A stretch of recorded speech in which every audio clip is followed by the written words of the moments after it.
नमस्कार, आदाब। Crime petrol dial 100 में आप सबका स्वागत है। मौत को अंजाम देने के लिए जिंदगी न जाने कैसे कैसे रास्तों से गुजरती है। तथ्यों यानी फैक्ट्स की कितनी ही तहों के नीचे अपराध की सच्चाई छिपी रहती है।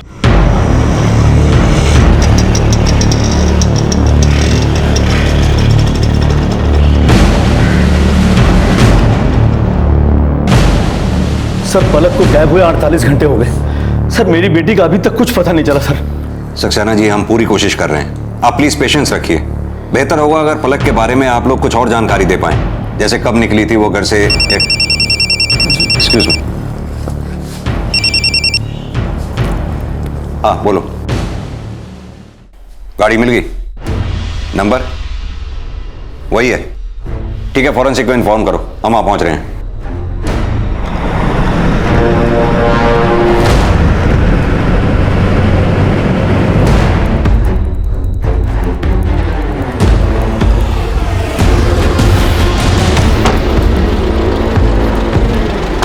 सर, गाड़ी के अंदर खून के निशान है और पूरी गाड़ी। ये मेरी बेटी की गाड़ी है।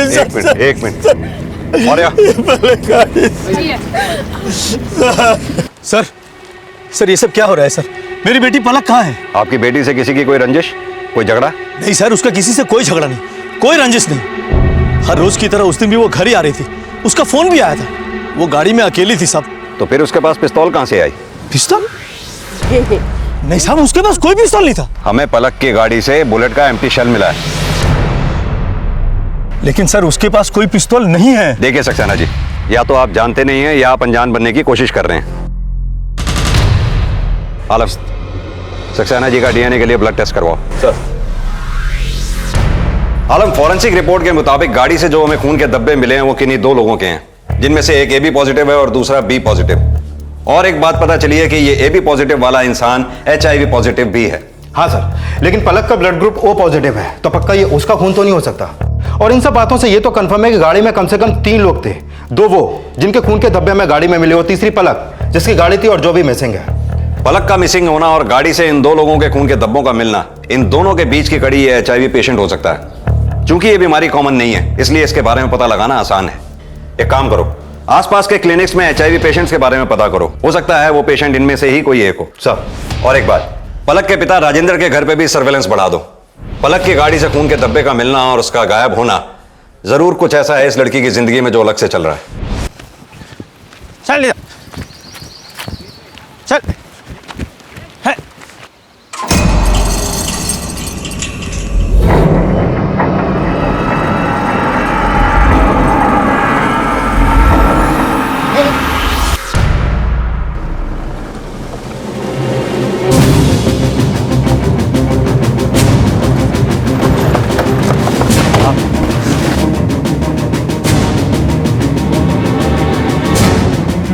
लाश को जलाकर सबूत मिटाने की कोशिश की गई। मौर्य, फॉरेंसिक को इन्फॉर्म करो। Okay sir. और आप लोग आसपास देखो, कुछ मिलता है क्या? ये पलक सक्सेना की गाड़ी भी तो इसी हाईवे पे मिली थी ना? हाँ सर, यहाँ से कोई 15 किलोमीटर आ गया, बाराबंकी उन्नाव हाईवे पे। पलक की गाड़ी से खून के धब्बों का मिलना और आसपास किसी बॉडी का ना पाया जाना, यहाँ इस अवशेष का मिलना, इसे जलाकर सबूत मिटाने की कोशिश करना, दोनों केसेस में कोई कनेक्शन हो सकता है। एक काम करो, गाड़ी से जो हमें खून के 2 सैंपल्स मिले थे, उनका डीएनए और पलक के फादर का डीएनए से इस अवशेष का डीएनए मैच करके देखो कुछ मिलता है क्या? सर, बाराबंकी उन्नाव हाईवे पर पलक सक्सेना की गाड़ी में खून के निशान और 15 किलोमीटर ही आगे इंसानी जिस्म का एक खौफनाक अवशेष एक या अनेक अपराधों की तरफ इशारा कर रहा था। पुलिस के सामने बड़ी ही पेचीदा सिचुएशन थी। जिसकी गाड़ी थी वो लापता था, जिनके खून बहे थे उनका न जाने क्या हश्र हुआ था। लेकिन इतना तय था कि ये कोई सामान्य अपराध नहीं, बल्कि किसी की शातिर सोच का नतीजा था। हमारे हाईवेज हमारी मंजिल को आसान बनाते हैं, लेकिन बाराबंकी उन्नाव हाईवे पुलिस के लिए परेशानी का सबब बनने वाला था। सर, खेत में जो हमें जली हुई हड्डी मिली थी उसका डीएनए रिपोर्ट। क्या लिखा है इसमें? सर, गाड़ी में जो 2 ब्लड सैंपल हमें मिले थे, उनमें से एक के डीएनए से इस हड्डी का डीएनए मैच करता है। डीएनए ही नहीं, बीमारी भी मिलती है। यानी कि जिसकी हड्डी मिली है वो HIV पेशेंट था, और गाड़ी से जो हमें 2 ब्लड सैंपल्स मिले थे उसमें से ये AB पॉजिटिव वाला भी HIV पेशेंट था। इसमें यह भी लिखा है कि हत्या शायद गोली मारकर की गई और बाद में उसको जला दिया गया, यानी कि हत्यारा मृतक को जानता था, इसीलिए सुराग मिटा रहा था। उसे लगा होगा कि अगर बॉडी हमारे हाथ लग गई तो हम अपराधी तक पहुंच ही जाएंगे। आलम, फॉरेंसिक की नजर से एक हड्डी का मिलना एक बॉडी के मिलने से कम नहीं है। अब यह हमारे ऊपर है कि हम उस जानकारी का करते क्या है। खैर, वो जो भी हो, अब हमारे हाथों से बचेगा नहीं। सर, आपका इशारा पलक की तरफ तो नहीं? अभी तक मिसिंग है वो। नहीं आलम, इस केस में सिर्फ पलक ही नहीं, कुछ और लोग भी शामिल हैं।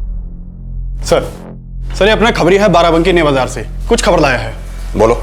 सर उधर प्रॉपर्टी डीलर है नया बाजार में, 4 दिनों से गायब है। तो इसमें खबर क्या है? किसी काम से गया होगा? नहीं साहब, उसके अपने बंदे ऑफिस के लोग उसे ढूंढ रहे हैं। पुलिस कंप्लेंट नहीं की उन्होंने? नहीं सर, इसलिए तो शक हुआ, तभी तो आप लोगों को बताने आया। क्या नाम है उसका? मनोहर गुप्ता, वैसे उसे मोंटी बुलाते हैं साहब। उम्र 26-27 साल। उधर नया बाजार में उसका घर है, उधर फैमिली के साथ रहता है। सर, डीएनए रिपोर्ट के मुताबिक इस बी पॉजिटिव और ए बी पॉजिटिव वाले दोनों लोग की उम्र भी 20 से 27 साल के बीच की है। नहीं मेरा बच्चा, चुप हो जा, चुप हो जा। हमको नहीं पीना चाय, इसको संभालो। अरे चाय तो पी लो, अनशन करने से कुछ नहीं होगा, वो आ ही जाएगा। हर दूसरे दिन तो गायब हो जाता है मोंटी। लेकिन 4 दिन हो गए उसको यहाँ से गए हुए, ना कोई फोन, ना कोई खोज, ना खबर। हमेशा तो जाता था, कभी कानपुर, कभी लखनऊ, पर खबर तो करते थे, लेकिन इस बार तो उनका। अरे हम तो अभी भी कह रहे हैं कि पुलिस को खबर कीजिए। हाँ, बुला लो पुलिस को और दिखा दो घर, जवाब देते रहेंगे उनके सवालों के। पिछले शहर में बदनामियां कम हुई थी। अरे हम तो कहते हैं गया तो गया, कम से कम प्रिंट छूटेगा नालायक से। क्या अनाप शनाप बोले जा रहे हैं आप? कुछ समझ में आ रहा है कि क्या बोल रहे हैं? यहाँ मेरी जान पे बनी और आप कुछ भी बोले जा रहे हैं। मोंटी मोंटी गुप्ता यहीं रहता है? जी, वो मेरा बेटा है। कहाँ है वो? कानपुर गया। कब गया? यही कुछ दिन पहले। जब आपका बेटा घर से निकला उसके साथ में कोई था? नहीं, जब गया तो अकेले ही था। आप उनकी वाइफ हैं? जी सर। तो आपको तो पता होगा वो कहाँ गए। नहीं सर, इस बार वो कुछ कह के नहीं गया। गुप्ता जी, आपके बेटे के ऑफिस वाले 4 दिनों से उसे ढूंढ रहे हैं, आप भी ढूंढ रहे हैं 4 दिन से उसे, लेकिन आपने कंप्लेंट नहीं की। सर, 4 दिन से मेरा बच्चा गायब है। कब से इनको कह रहे हैं कि पुलिस पे कंप्लेंट कीजिए, पुलिस पे कंप्लेंट कीजिए, लेकिन मेरी तो कोई सुनता ही नहीं है। क्यों नहीं किया आपने कंप्लेंट? वो अक्सर जाता रहता है, कभी कभी हफ्ते भर के लिए। कोई नई बात नहीं है, बस इस बार वो कोई खबर नहीं की उसने, और उसका फोन भी स्विच ऑफ है।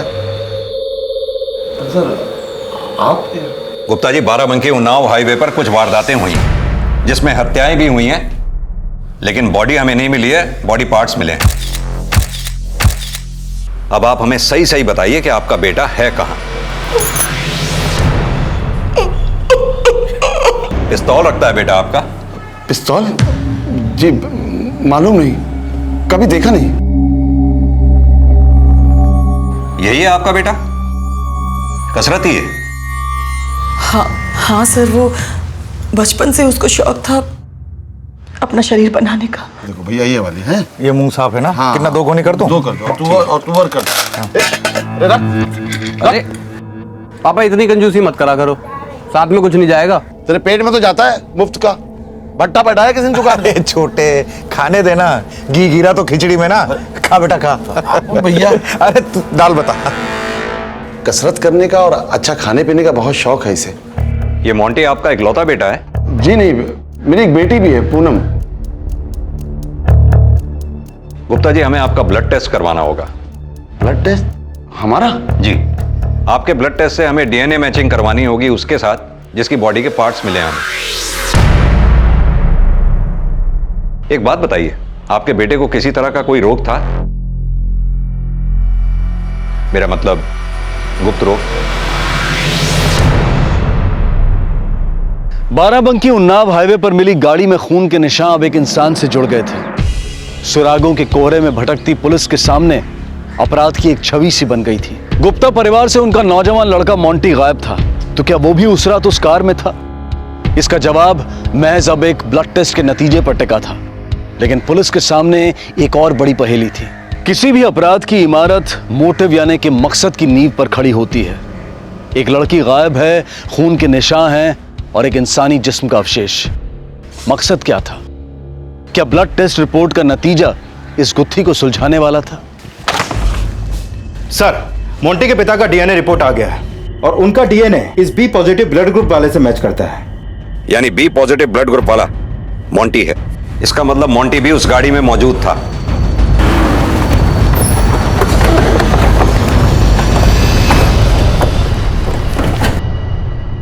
गुप्ता जी, जो हमें अवशेष मिले थे वो आपके बेटे मोंटी के नहीं है। लेकिन हां, हमें एक गाड़ी मिली है उसी रास्ते पे जिसे कोई छोड़ के भागा था। उसमें खून के धब्बे मिले हैं जिसमें से किसी एक के ब्लड का डीएनए आपसे मैच कर रहा है। मतलब साफ है कि मोंटी भी उस गाड़ी में था और वो गाड़ी इस पलक सक्सेना के नाम पे है। जानते हैं आप इसे?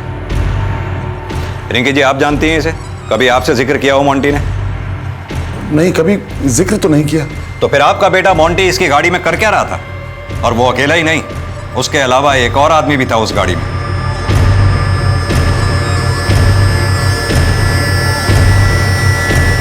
क्या पता सर? सर, इस गाड़ी वाली लड़की का अब तक कुछ पता नहीं चला और अब तो ऐसा लगता है कि सुभाष गुप्ता का बेटा भी गायब है।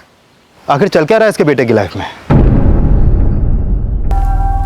नहीं सर, मेरी पलक किसी मोंटी को नहीं जानती थी। वैसे वो हर बात इन्हें जरूर बता देती थी। कुछ भी नहीं छुपाते थे हमसे वो। बच्चे आजकल क्या छुपाते हैं, क्या बताते हैं, किसी को क्या मालूम। सर, आप लोग हिम्मत मत हारिए, हम पलक को ढूंढने की पूरी कोशिश कर रहे हैं। जैसे ही कुछ पता चलेगा हम आपको इन्फॉर्म करेंगे। सर, ये पलक और मोंटी के कॉल रिकॉर्ड्स। इस कॉल रिकॉर्ड के मुताबिक जिस दिन वारदात हुई, इन दोनों की फोन लोकेशन एक ही एरिया में थी। हो सकता है कि ये दोनों भी उस दिन उसी गाड़ी में मौजूद हों। पर सर, कॉल रिकॉर्ड के मुताबिक पिछले 3 महीनों से इन दोनों के बीच में कोई भी बातचीत नहीं हुई है। यानी कि वो तीसरा ब्लड सैंपल AB पॉजिटिव जो हमें गाड़ी में मिला था, हो सकता है वही इन दोनों के बीच की कड़ी हो। पर सर, अभी तो ये मोंटी और पलक दोनों गायब हैं। आलम, ये भी तो हो सकता है कि गाड़ी में मोंटी की उस तीसरे आदमी के साथ लड़ाई हुई हो। मोंटी ने उसको गोली मारी और बाद में उसे खेत में जलाकर मोंटी वहां से निकल गया हो। पर सर, गाड़ी में पलक भी तो थी, तो हो सकता है कि उसको भी मोंटी ने मार दिया हो। लेकिन यह भी तो हो सकता है कि मोंटी ने पलक को ना मारा हो। पलक मोंटी और उस तीसरे आदमी के झगड़े के दौरान मौका पाकर वहां से निकल गई हो और अब डर के मारे कहीं छुपी बैठी हो। पहले आप लोगों ने बोला मर गए हैं वो, और अब आप बोल रहे हैं हत्या की है उन्होंने किसी की। क्या बोल रहे हैं आप लोग? देखिए, शांत हो जाइए। केस की छानबीन चल रही है और पुलिस का काम है अनुमान लगाना। पर सर, छानबीन कब तक चलेगी और भैया का पता कब चलेगा? जब तक आप लोग खुल के सारी बातें हमें नहीं बता देते। गुप्ता जी, क्या छिपा रहे हैं आप हमसे? कुछ भी तो नहीं छुपा रहे हैं सर, सब कुछ तो बता दिया आपको। आपसे हम दोबारा पूछ रहे हैं, आपका बेटा मोंटी पिस्टल रखता था? क्योंकि हमें जो गाड़ी मिली थी उसमें फायरिंग हुई थी और उसी में आपके बेटे मोंटी के खून के धब्बे भी हमें मिले हैं। मैं पहले ही आपको बता चुका हूं कि हम नहीं जानते कि वो पिस्तौल रखता था या नहीं। देखिए सर, मैं हाथ जोड़ता हूं आपके, हम पहले से ही बहुत परेशान हैं, अब हमें और परेशान मत कीजिए। आलम, मुझे लगता है ये गुप्ता परिवार जरूर हमसे कुछ छुपा रहा है। हाँ सर, मुझे भी ये लग रहा है। पहले तो सुभाष गुप्ता ने अपने बेटे के गायब होने के 4 दिन तक कोई रिपोर्ट नहीं लिखवाई और अब इतना कंसर्न दिखा रहा है। मेरे ख्याल से जब तक हम मोंटी और पलक के बीच की कड़ी, यानी वो तीसरे ब्लड सैंपल वाला आदमी जिसे एड्स था, उसे नहीं ढूंढ लेते, तब तक इस केस में किसी नतीजे तक पहुंचना मुश्किल होगा। ये मोंटी और पलक के कॉल रिकॉर्ड चेक करो, देखो कोई कॉमन नंबर मिलता है क्या। सर,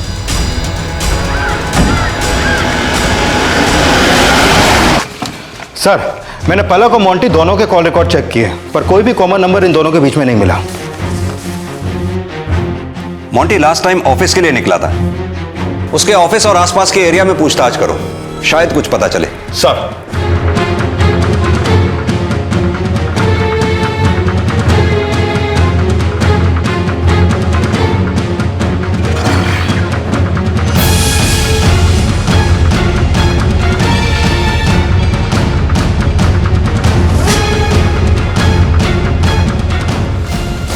क्या बात है? यहीं पे काम करता है तू? जी सर। तो मोंटी कहाँ है? कोई खबर, कोई फोन उसका? पता नहीं सर, 8 दिन हो गए सर, पता नहीं कहाँ है सर। ये ऑफिस की चाबी तेरे पास ही रहती है? हाँ सर, ऑफिस की चाबी मेरे पास ही रहती है सर। अच्छा, ये मोंटी पिस्टल कहाँ रखता है? क्या सर? पिस्टल कहाँ रखता है मोंटी? हमें नहीं पता सर। दूसरे घर वालों की तरह तू भी ड्रामा कर रहा है? अंदर डालूंगा फिर मुंह खोलेगा। चल। था उनके पास सर एक पिस्टल। सर वो हमारे धंधे में तो सर जरूरत पड़ती रहती है ना सर, और सर वैसे भी उनका पिस्टल वो बिना लाइसेंस के था सर। क्या है उसके पास? माउजर, सिक्सर, रिवॉल्वर क्या है? सर 9mm था। 9mm? और क्या पता बोल। बस सर। और बोल! सच सच बोल, जो भी जानता है। सर भैया जी जब लखनऊ से आए थे तो पिस्टल साथ लेके आए थे। लखनऊ से? हाँ सर, वो कुछ 6 महीने पहले आए थे और सब बताने को भी मना किया। लखनऊ से यहाँ क्यों आए थे? पता नहीं साहब, बसा बसाया सालों पुराना कारोबार था सर वहाँ। पता नहीं वो छोड़ के यहाँ क्यों आ गए। ठीक है, हमसे पूछे बगैर ये शहर छोड़कर जाइयो मत कहीं। और हाँ, अगर तेरे भैया जी का फोन तुझे आए तो हमें इन्फॉर्म जरूर करियो। जी सर। ये गुप्ता फैमिली जितना हमें बता रही है उससे कहीं ज्यादा ये हमसे छुपा रही है। इतनी बड़ी बात पचा गई है। एक काम करो, लखनऊ जाकर जरा ये गुप्ता फैमिली का हिसाब किताब पता करो। सर। अनजान रास्तों पर अनजान लोगों का मिल जाना कोई अचरज की बात नहीं है, लेकिन उनका किसी अपराध में इन्वॉल्व पाया जाना चौंका जाता है। पलक और मोंटी के बीच में कभी कोई बात नहीं हुई थी, ऐसा उनके फोन रिकॉर्ड से पता चलता है। लेकिन फिर भी अपराध की उस रात दोनों साथ थे। पुलिस ने पलक का बैकग्राउंड चेक कर लिया था, लेकिन उन्हें वहां कोई संदिग्ध बात नजर नहीं आई थी। इसलिए पुलिस अब मोंटी की जिंदगी को खंगालने में जुट गई थी। उन्हें पूरा यकीन था कि इस अपराध के पीछे का सिलसिला और मकसद वहीं कहीं है।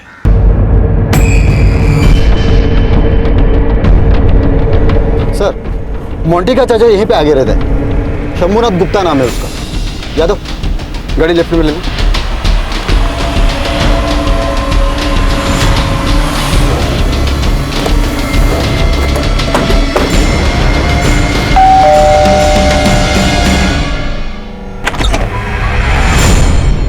जी, सुभाष गुप्ता के बड़े भाई है ना? जी। पहले आप दोनों भाई साथ में रहते थे ना यहाँ पर? जी जी। फिर अचानक चले क्यों गए वो यहाँ से? देखिए सच सच बताइएगा, वरना थाने ले जाकर पूछताछ करनी पड़ेगी आपसे। हम भला झूठ क्यों बोलेंगे? वो छोटे की बहुत बदनामी हो रही थी बहू के कारण। सुभाष! सुभाष! हाँ भाई। छोटे देख, ये क्या आया मोबाइल में? बहू की कैसी तस्वीर आई है? अरे क्या गुप्ता जी, दुकान छोड़ के क्या नया धंधा शुरू कर दिया? बहू को भी लगा दिया लाइन पे?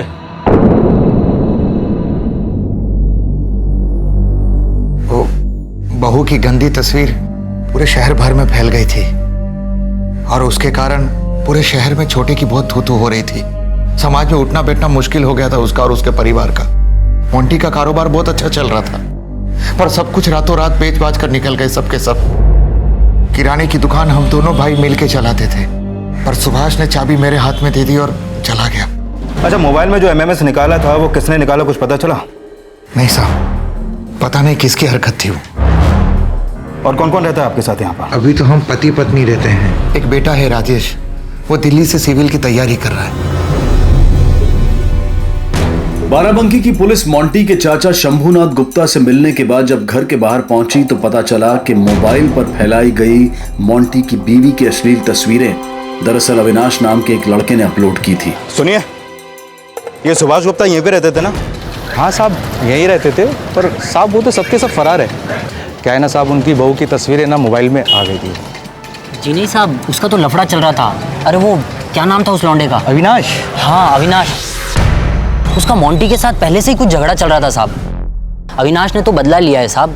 उसने पता नहीं मोंटी की बीवी की तस्वीर कैसे निकाल ली। अरे वो क्या बोलते अपना, वो कंप्यूटर से निकाली होगी। नहीं जी, ओरिजिनल थी सर, एकदम असली थी सर। अच्छा किया यहाँ से भाग गए साहब, किसी को मुंह दिखाने लायक नहीं रहे। मोंटी का बस चलता तो उसकी औरत और उस लौंडे अविनाश का दोनों का कत्ल कर देता साहब वो। ठीक है।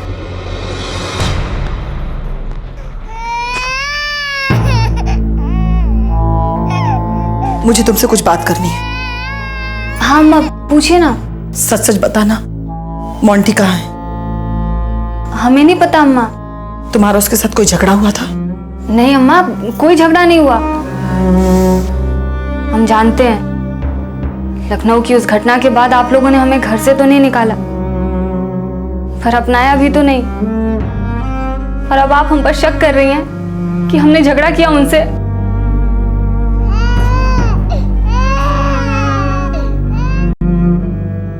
जिस नंबर से एमएमएस आया था उसके बारे में कोई इन्फॉर्मेशन मिली? नहीं सर, हमने पता करने की कोशिश की तो पता चला कि वो नंबर किसी फेक आईडी से लिया गया था और वो नंबर सिर्फ एक ही बार इस्तेमाल हुआ था। अविनाश के घर चलते हैं। अब अविनाश ही बताएगा कि उसने ऐसा क्यों किया।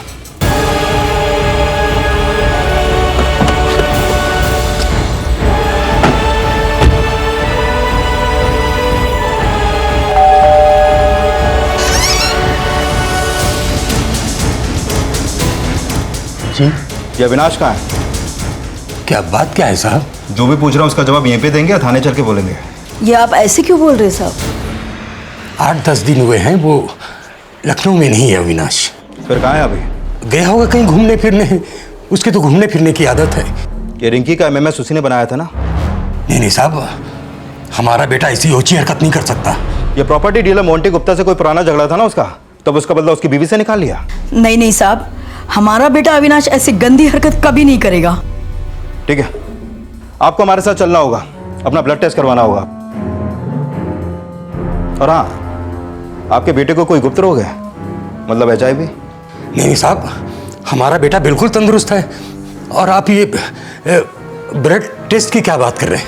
थाने चलिए, आपके सारे जवाब मिल जाएंगे। चलिए। फोरेंसिक जांच और मेडिकल रिपोर्ट से यह बात साफ हो गई थी कि खेत में मिली पैर की हड्डी अविनाश की ही थी और साथ ही यह भी साबित हो गया था कि अविनाश ही HIV से ग्रसित था। हालांकि उसके परिवार को उसकी इस बीमारी के बारे में कोई खबर नहीं थी। मामला गहरा था, पेचीदगियां बढ़ती जा रही थी, तर्क बहुत थे लेकिन सबूत और सुराग आपस में मिल नहीं रहे थे। और सबसे बड़ी पहेली यह थी कि पलक सक्सेना का इस पूरे मामले से क्या रिश्ता था। ये कौन व्यक्ति था जिसने पलक को अगवा किया था और उसे लगातार टॉर्चर कर रहा था, और क्या संबंध था इस आदमी का मोंटी और अविनाश से। शातिर अपराधी का मकसद उलझने पैदा करना और सवालों के रास्ते पर पुलिस को गुमराह करना होता है, लेकिन अपराध छुपता नहीं, अपराधी बचता नहीं और सवालों के जवाब भी देर सवेर मिल ही जाते हैं। मुझे लगता है उस दिन मोंटी का अविनाश के साथ गाड़ी में झगड़ा हुआ। मोंटी ने अविनाश पे गोली चलाई और बाद में उसकी लाश को जलाकर फरार हो गया। तो सर फिर इस पलक सक्सेना का इस वारदात और इन लोगों से क्या कनेक्शन हो सकता है? क्योंकि कॉल रिकॉर्ड के मुताबिक पलक ने ना तो मोंटी और अविनाश से कभी बातचीत की और ना ही इन लोगों ने एक दूसरे को कभी मैसेज भेजे। लेकिन सर चौंकाने वाली बात यह है कि इन तीनों के कॉल रिकॉर्ड के मुताबिक ये तीनों ही उस दिन उसी गाड़ी में मौजूद थे। या तो ये हत्या मोंटी ने अकेले की थी या फिर इस हत्या में मोंटी के साथ पलक सक्सेना भी शामिल थी। मतलब आपके कहने का यह है कि... एक मिनट,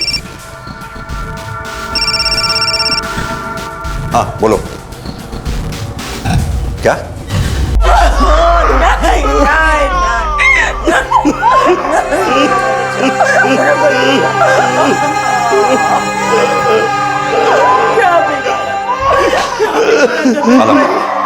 DNA मैच होने के बाद एक बात तो कंफर्म है कि वो लाश मोंटी की ही है। अब बची पलक। या तो यह हत्या पलक ने की है या फिर किसी से करवाई है। आखिर ये पलक है कहां? ये सब हमारी गलती का ही नतीजा। हमें आपको सब कुछ पहले ही बता देना चाहिए था। क्या बता देना चाहिए था? लखनऊ में एक कांड हुआ था जिसकी वजह से हम लोग लखनऊ से यहाँ बाराबंकी आ गए थे। और वो कांड अविनाश और मोंटी के किसी पुराने झगड़े की वजह से हुआ था। वो झगड़ा किस वजह से हुआ था ये तो हमें नहीं मालूम, लेकिन बाद में ये पता चला था कि अविनाश ने वो MMS बनाया था। क्यों ये भी हमको नहीं मालूम। मेरा बेटा, मेरा मोंटी बहुत अच्छा था। चुप रहने से काम नहीं चलेगा। जो मालूम है वो बताओ, इससे पहले कि फिर कोई नया कांड हो जाए। क्या बताएं सर? बात बताने लायक हो तब तो बताएं। जो भी बात हो वो बोलो। सर ये सब लोग हमारी इज्जत उछालने पे लगे हुए हैं, जबकि इस सब की जड़ पूनम है। मोंटी की बहन? जी सर, उसकी वजह से ही मोंटी और अविनाश एक दूसरे से नफरत करते थे। मतलब? सर एक रोज मोंटी ने पूनम और अविनाश को, उन्होंने घर पर आकर हमें सब कुछ बताया, लेकिन फैमिली की बदनामी ना हो इसलिए उन्होंने ये बात कभी भी किसी से भी नहीं बताई। पर अविनाश, उसके सर पे तो खून सवार था। बदला लेने की धमकी दी थी उसने। और सर, उस दिन जब क्या हुआ? मुझे लगा वहां कोई है। यहाँ तो कोई भी नहीं है। हुआ क्या था? अरे वो आवाज आई थी। कैसी आवाज? वो होती है ना, जैसे। अरे यार कुछ भी नहीं है, चलो तुम जाओ। उस दिन तो समझ नहीं आया वो आवाज कैसी थी, पर उसके कुछ समय बाद जब हमने हमारा एमएमएस देखा तो हम समझ गए ये काम अविनाश का ही है। तुमने कहा मोंटी और अविनाश के बीच झगड़ा हुआ था लखनऊ के पार्क में। उस झगड़े के बाद पूनम और अविनाश क्या फिर भी मिलते रहे? सर, उसके बाद क्या हुआ हमें नहीं पता।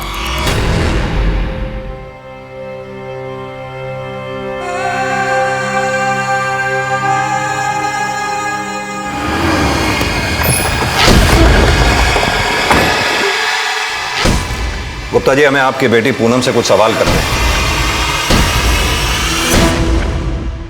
अविनाश से क्या संबंध था तुम्हारा? सर, बस दोस्ती थी। मोंटी ने तुम्हें और अविनाश को लखनऊ के किसी पार्क में रंगे हाथों पकड़ा था? किसने कहा आपसे ये? रिंकी भाभी ने। क्यों, ये बात सच नहीं है? सर, सच सरासर झूठ है। अविनाश और हम सिर्फ फ्रेंड्स थे, बस दोस्त।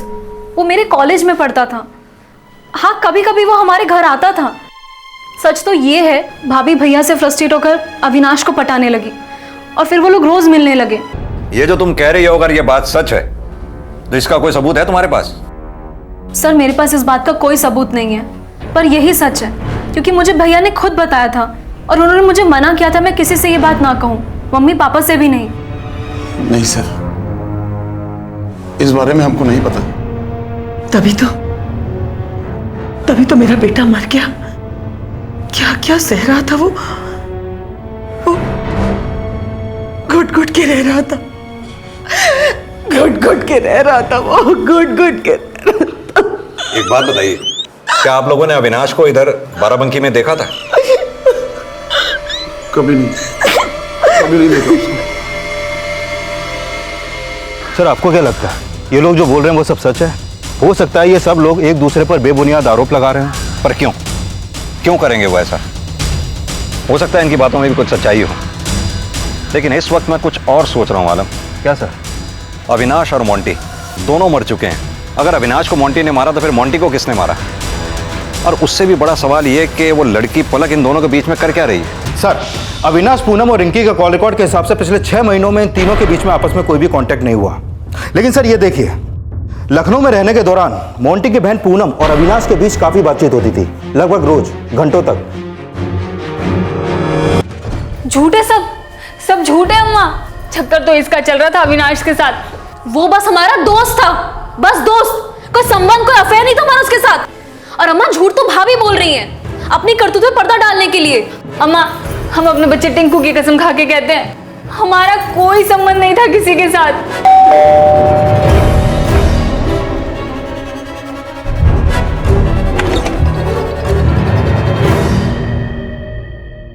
झूठ बोल रही हो तुम।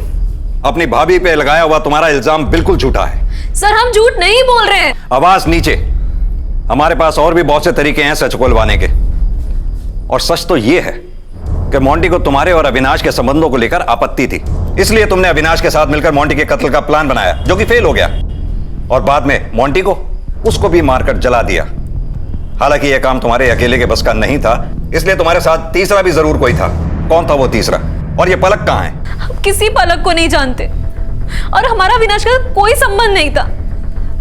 भाभी का था, सिर्फ भाभी का। हमने कुछ नहीं किया सर।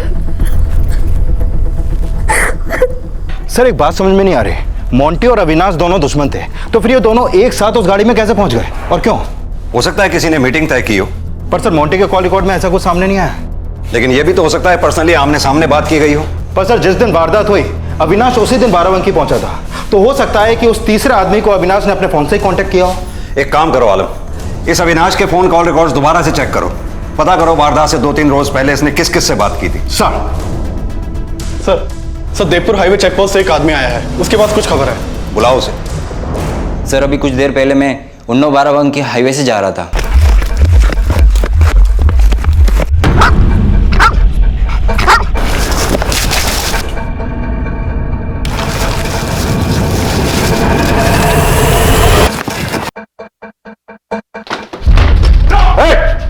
खबरदार, कहाँ है लड़की? पलक कहाँ है? वर्मा, ये पलक सक्सेना का मेडिकल एग्जामिनेशन करवाओ। इसके पेरेंट्स को भी इन्फॉर्म करो। सर मैंने कॉल रिकॉर्ड से पता लगाया, अविनाश एक नंबर पे बहुत अरसे से फोन करता है, लगभग पिछले 2 साल से। किससे बात करता था? सर ये तो नहीं पता चल पाया, लेकिन हाँ सर, ताज्जुब की बात यह है कि अविनाश जिस नंबर पे फोन करता था वो खुद उसी के नाम पर रजिस्टर्ड है।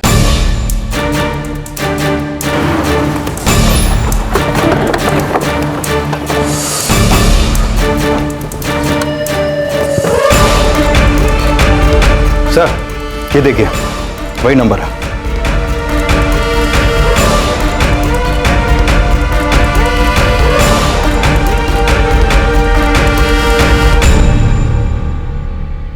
मोंटी के पास हमारे लिए कभी टाइम ही नहीं था। अविनाश पूनम को छोड़ने कभी कभी आता था। कॉलेज में साथ पढ़ते थे दोनों, और इसी दौरान हमारी जान पहचान हो गई। हाँ, लखनऊ में भी घर के बाहर हम लोग मिलते थे। सर हमने माफी मांगी और अपनी शादीशुदा जिंदगी को बचाने और सुधारने की बहुत कोशिश भी की, पर फिर किसी ने हमारा एमएमएस बनाया, जिसके चलते इतनी बदनामी हुई कि हमें लखनऊ छोड़ के रातों रात यहाँ बाराबंकी आना पड़ा। सर हमने एमएमएस जरूर बनाया था, पर हमने किसी का मर्डर नहीं किया। अविनाश सिर्फ दोस्त नहीं था हमारा, प्यार था हमको उससे, लेकिन भाभी ने उसको छीन लिया हमसे, इसलिए हमारा दिमाग गुस्से से खराब हो गया था। पर सर हमने किसी का मर्डर नहीं किया। अभी कुछ रोज पहले खून की जांच करवाई तो पता चला मुझे और मेरे बेटे टिंकू को HIV हो गया है। हम समझ गए ये हमें अविनाश की वजह से ही हुआ है, पर मोंटी को ना हो जाए इसलिए हमने उनसे शारीरिक संबंध बनाना बिल्कुल बंद कर दिया। पर एक रोज मोंटी जिद करने लगी तो हमें उन्हें बताना पड़ा, और फिर उनके कहने पे ही हमने अविनाश को उस दिन उनकी बताई हुई जगह पे बुलाया। लेकिन सर उसके बाद क्या हुआ ये हमें नहीं पता। मोंटी के हम चचेरे भाई लगते हैं, शंभुनाथ गुप्ता के बेटे। 35 साल के हो गए हैं, अभी तक कोई गर्लफ्रेंड नहीं बनी, किसी से रिलेशन नहीं बना, यहाँ तक कि शादी भी नहीं हुई, तो रख लिया ऐसे। किसी की हत्या कर दी ऐसे ही, लड़की के साथ बलात्कार किया ऐसे ही, तड़पा तड़पा के रखा उस लड़की को ऐसे ही। तो इंसान नहीं दरिंदा है। तुझे जरा सा भी अंदाजा है क्या हालत की है तूने उस लड़की की? सड़ सारी उम्र ऐसे ही।